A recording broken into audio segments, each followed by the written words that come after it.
All right, so we're diving deep into Chinese New Year today. You want to get past that whole firecrackers and dragons thing. Mm-hmm. Understand what these traditions are really about, Yeah. why they matter, and see how it's celebrated both in China and, around the world. Oh, yeah. Looks like a pretty good overview to start with. Yeah, it is. It's amazing how much depth there is to this. Yeah. Most people just see like the tip of the iceberg. Right. There's a whole universe underneath there of like history and culture. And it's not even called Chinese New Year in Chinese, is it? You got it. Huh. It's actually Spring Festival, which right away tells you something. It's Yeah. connected to the season and, the origins of the celebration in agriculture. Spring Festival. Yeah. Yeah, I like that so much better than Chinese New Year. Yeah. I feel like that's a much warmer and more personal kind of way to think about it. Yeah, it highlights, the lunar calendar and Yeah. it's linked to the natural world. It's all about winter changing to spring, that time of renewal and new beginnings. Yeah. Which is really woven through all of the Chinese New Year traditions. That makes me think about that legend of Nian, Oh, yeah. that creature that terrorized villages. Right, the Neon. I remember that story a little bit. Oh, it's so cool. So you have this beast, right? It emerges to cause chaos and is especially like to target children. Oh, no.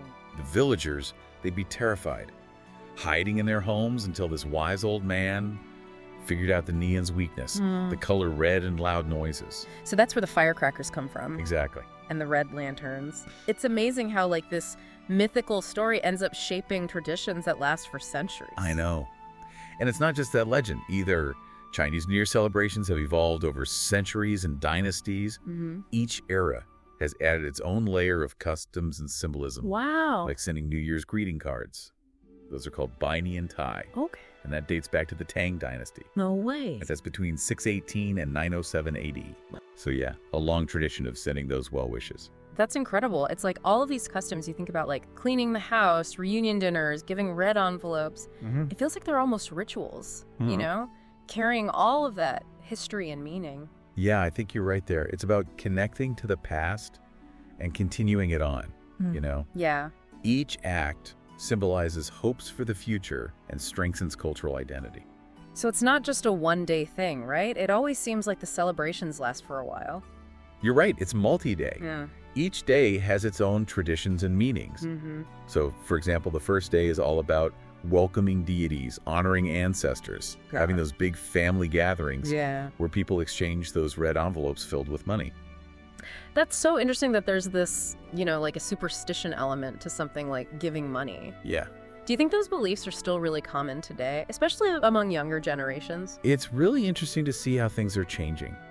Traditional beliefs are blending with modern attitudes.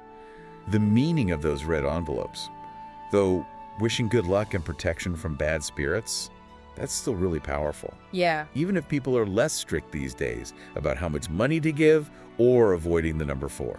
Okay, I want to hear more about what happens on each day. What stands out about the second day? The second day, it's all about family ties. Married daughters visit their birth parents. Okay. It's about reconnecting and celebrating those family bonds. There's so much emphasis on family. Yeah. Which makes sense with all that focus on ancestors and carrying traditions forward. But what about the food? Those elaborate meals always look amazing. Oh, yeah. And they're supposed to be really symbolic, too. Food is like a central character in Chinese New Year. It's not just delicious dishes. Right. It's a feast for your senses and a way to express hopes for the coming year. Like the fish, right. Exactly. That's supposed to represent abundance. Yes. And there's a really cool language connection, too. In Chinese, the phrase for "may there be surpluses every year," it sounds very similar to "let there be fish every year." Wow. So people will actually leave some fish uneaten on that first day. Really? It symbolizes that abundance will continue throughout the whole year. That's a great detail. What about those really long noodles? I always see them. They're like a Chinese New Year icon. Of course, noodles represent a long and happy life, Okay. longevity. And then you've got the dumplings, Yeah. shaped like those old Chinese gold ingots, symbolizing wealth and good fortune. Mm-hmm. Each dish has a story, Yeah. It carries wishes for the new year. It's incredible how every single thing has meaning. From the food and the decorations to those red envelopes, it makes you realize how much thought and symbolism goes into this whole celebration. Yeah. What about the ingredients themselves? Do they have any special meaning beyond just, what they taste like? Absolutely. Many ingredients are picked not just for their flavor, Right. but also for what their names mean and what they symbolize. Okay. Like the Chinese word for orange is cheng, and that sounds just like the word for success. So you're basically eating success when you have oranges during Chinese New Year. Kind of. Yeah. I like that. So there's more to those red envelopes than just money, though, right? Yeah. You mentioned something about keeping bad spirits away. Exactly. They're not just a gift. It's a way to offer protection and ensure good luck. And then, of course, you have those superstitions about how much money is inside. Avoiding the number 4 because it sounds like death in Chinese. It's so interesting how tradition and superstition are all mixed up together. Yeah. It makes you wonder how those beliefs came about and if they're still important today. It shows you how strong culture is. It shapes our beliefs and what we do. It's amazing how much influence it has. And speaking of influence, we should remember that Chinese New Year isn't just a thing in China. Right. It's celebrated all over the world. Oh, yeah. Big time. From those huge parades in New York and San Francisco to those incredible lantern festivals in Singapore and Malaysia, Chinese New Year has become a global event. It shows just how rich and diverse Chinese culture is. And it's so cool to see how those parades, those ones with the giant dragons and lions weaving through everyone, Yes. those are always so visually spectacular. They are. What's the meaning behind those performances? Well, those parades and dances aren't just a show. Okay. They're believed to ward off evil spirits and attract good luck for the new year, especially those dragons and lions. Yeah. They hold a really deep significance in Chinese culture. Okay, I'm totally hooked.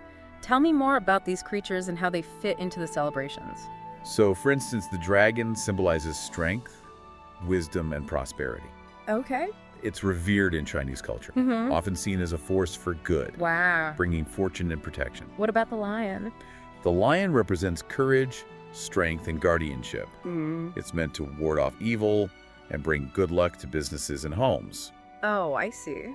Those elaborate dances and movements, they're a way of using that symbolic power Wow. to ensure a happy and prosperous year. It's always amazing to see the people inside those costumes. I know. They maneuver those things so skillfully. It's incredible. It takes years of training and dedication. Yeah, it must. It's a highly specialized art form. It requires a lot of physical and mental discipline. Wow. Those performers go through rigorous training to bring the dragons and lions to life. I have so much respect for those performers now. It's not just entertainment. Right. It's a cultural tradition, an art form passed down through generations. It really is. It's amazing how everything ties back to something deeper, Yeah. something meaningful. You know, and it's not just the dances. Okay. The parades themselves are carefully planned. You've got those floats, musicians, dancers, martial artists, Yeah. and of course those iconic dragons and lions winding their way through the crowd. It's so much to take in. It is. It's a sensory overload in the best way. I'm starting to understand that Chinese New Year isn't just a holiday. Yeah. It's this complex web of customs, beliefs, and traditions passed down through generations, connecting people to their cultural roots and to each other. Got it. It's a celebration that goes beyond time and place. It reminds us of how powerful culture can be. Yeah. It shapes our lives and makes us feel connected to something bigger than ourselves. But on a more personal level, what does it mean for someone like me? You know, someone who doesn't have a direct connection to Chinese culture. Why should I care about Chinese New Year? It's a great question. I think it's a chance for us to learn more about the world Yeah. and appreciate the beauty of different cultures. It lets us step outside of what we're used to Right. and see the world through a different lens. You know, it strikes me that even though I don't have a personal connection to Chinese culture, Yeah. these traditions really resonate with some universal desires. You know, like wanting to connect with others, wanting good fortune, hoping for a fresh start. Right. It makes me wonder if it's those shared experiences that make this celebration so appealing even for people outside of the culture. I think you're right. Yeah. Those themes of hope renewal and being together, they're at the heart of what it means to be human. Yeah. Doesn't matter where you come from. Right. And Chinese New Year, with its focus on family tradition and that optimistic outlook on the future, Yeah. it speaks to those desires in a really powerful and meaningful way. That's a beautiful way to put it. It makes me even more curious about those global celebrations you mentioned. Yeah. What makes them unique? How do they adapt these core traditions to different cultures? Well, you've got everything from those massive parades in New York and San Francisco, which attract huge crowds and mix traditional Chinese elements with local flavor, Yeah. to those incredible lantern festivals in Singapore and Malaysia. Tell me more about those global celebrations. What sets them apart? They often blend Chinese traditions with local customs, Mm-hmm. creating a really beautiful fusion of cultures. Like in Singapore, you might see traditional lion dances alongside performances that reflect the country's diverse heritage, blending Malay, Indian, and even European influences. It's fascinating how Chinese New Year has been adopted and embraced by different communities all over the world. Yeah.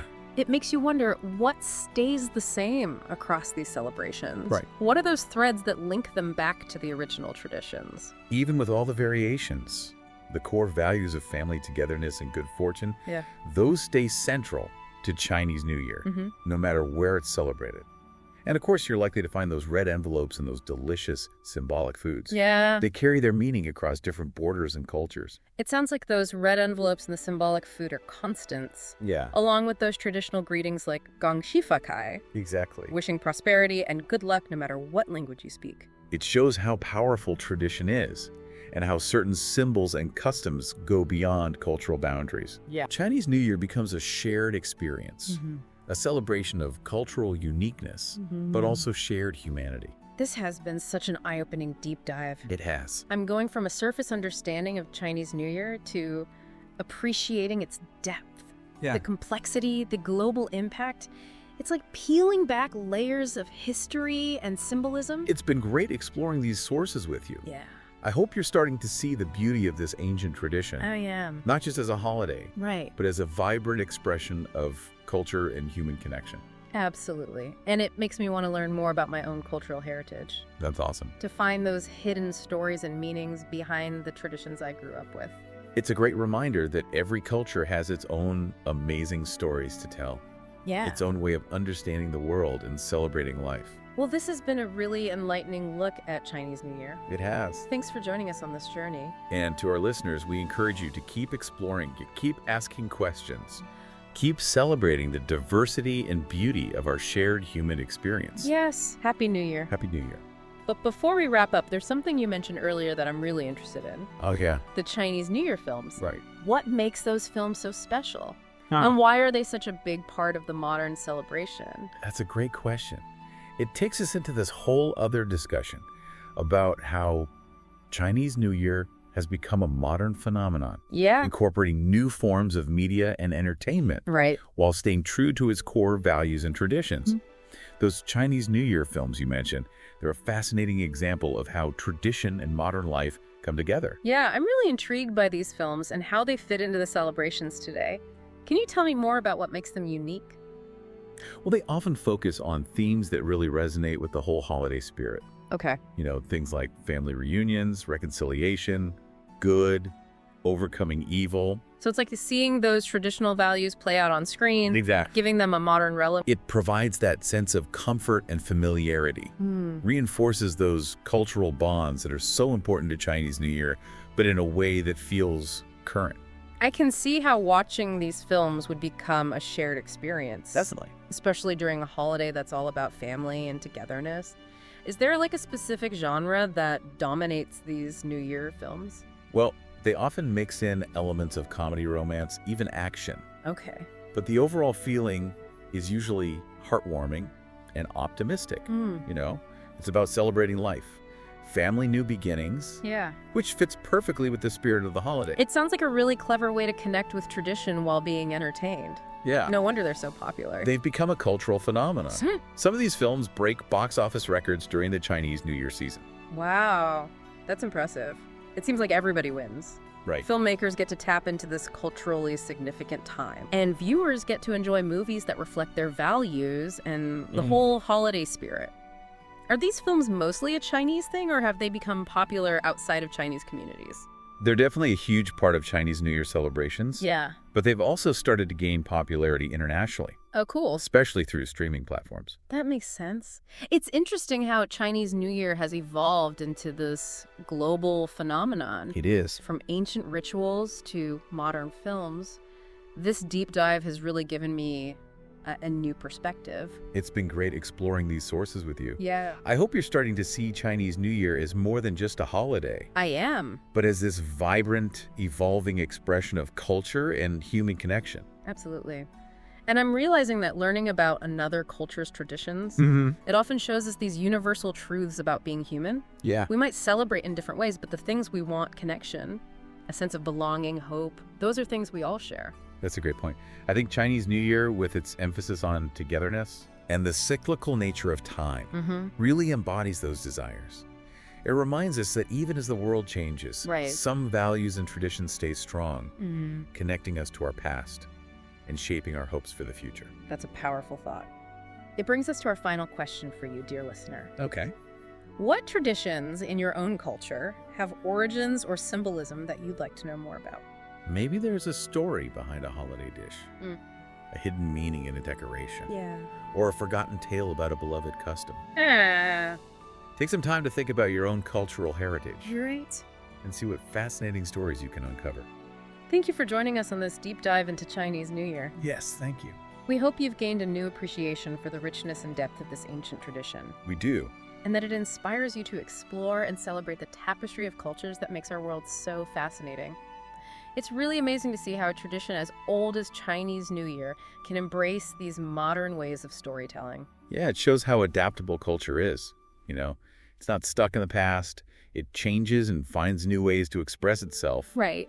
while still holding on to those core values and meanings. And film, with its ability to reach so many people, seems like the perfect way to carry those traditions forward. Exactly. Especially in a world that's so interconnected. Yeah. It lets people share an experience. Yeah. A way to connect with their own cultural heritage or even explore cultures that are different from their own. It's like a window into a world of traditions and values that might seem unfamiliar otherwise. It is. It makes you think about the future of traditions like Chinese New Year. Yeah. As the world becomes more and more connected, do these celebrations risk losing their unique identity? That's something a lot of cultures are dealing with in our globalized world. Yeah. But I think Chinese New Year shows us that it's possible to keep a strong sense of cultural identity while also adapting and changing. It seems like finding that balance is key. It is. Embracing those connections with other cultures, but also holding on to what makes a tradition special. Exactly. Finding that sweet spot between preserving and evolving, Right. recognizing that culture is alive and always being shaped by the world around it. This deep dive has been quite a journey. It has. We've gone from the origins of Spring Festival and mythical beasts to the symbolism of food and those vibrant global celebrations. We have. It's made me realize that even simple traditions often have so much meaning hidden beneath the surface.